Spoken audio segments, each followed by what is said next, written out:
Hey, Facebook friends and YouTube. I just wanted to make a video now about not being double-minded. And I have a good illustration from what just happened in our life, which people use life circumstances all the time for sermon illustrations. So here's mine. My husband is switching companies. Please pray for him about that. But he's switching to a company that's like 20 minutes away for him to drive as opposed to like an hour away. So we really think that this is a God thing and that God seems to be opening doors, so hopefully he'll start at that new company tomorrow.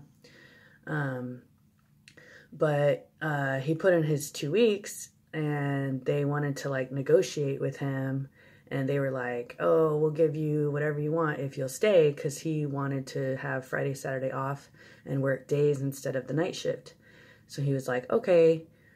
But then now it's Wednesday, Thursday, and they didn't give him work either of those days because they're obviously trying to just keep his days off Wednesday, Thursday and not give him Friday, Saturday off.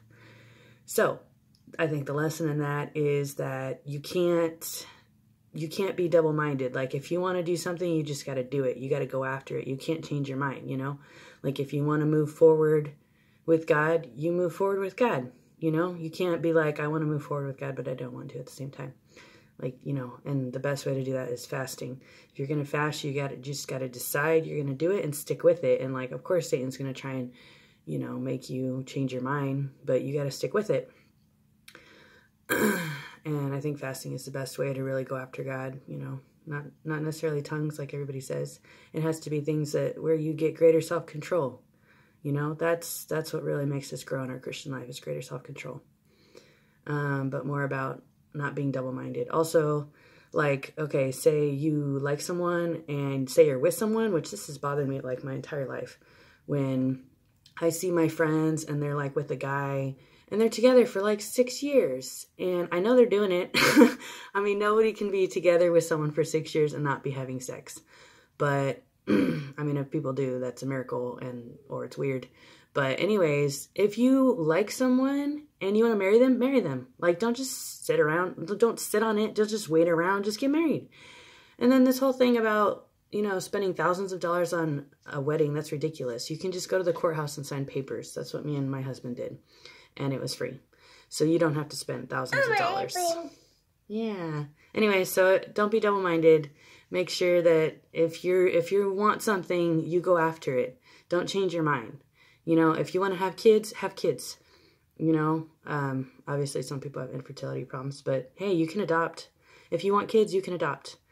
And so anyways, that just applies to anything in life, you know. I mean, that verse is so key. A double-minded person is unstable in all his ways.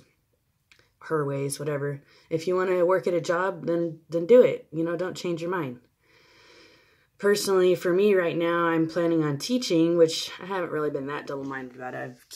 My whole goal has been that I'm going to do that next fall. And my 5-year-old will go to kindergarten, so then I'm hoping to teach.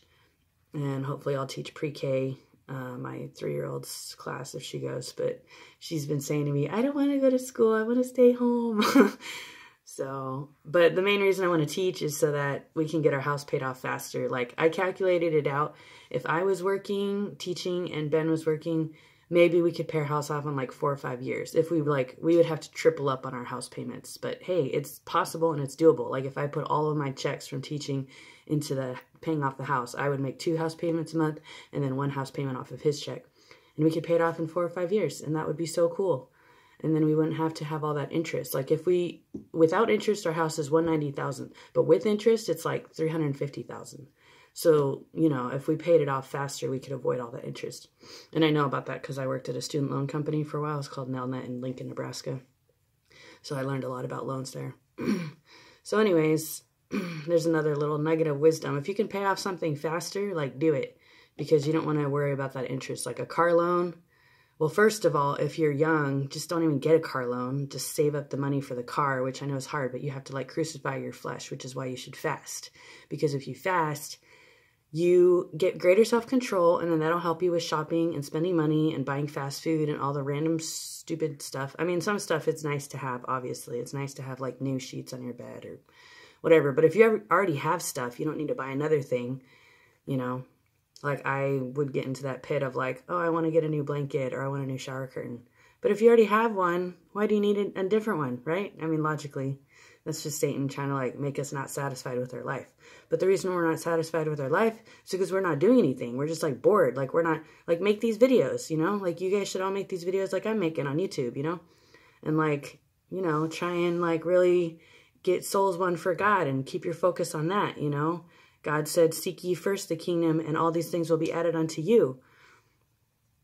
And so you just got to seek God's kingdom first. And then all the other things will be added unto you. And you will be content and you won't be thinking about what's the next thing I can buy, which I know that's a problem for all of us stay-at-home moms because we're like so bored. And we're like, what's the next thing that I can buy to make me happy because I'm so bored out of my mind.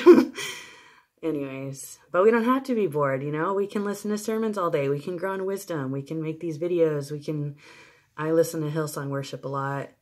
You know, there's things you can do. You can go for a walk. We've been going for a walk lately around the block, and that's really, really nice.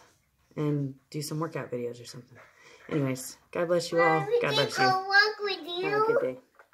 You want to go on a walk? Yeah, we do go walk. John wants to go on a walk. Have a good day, all y'all.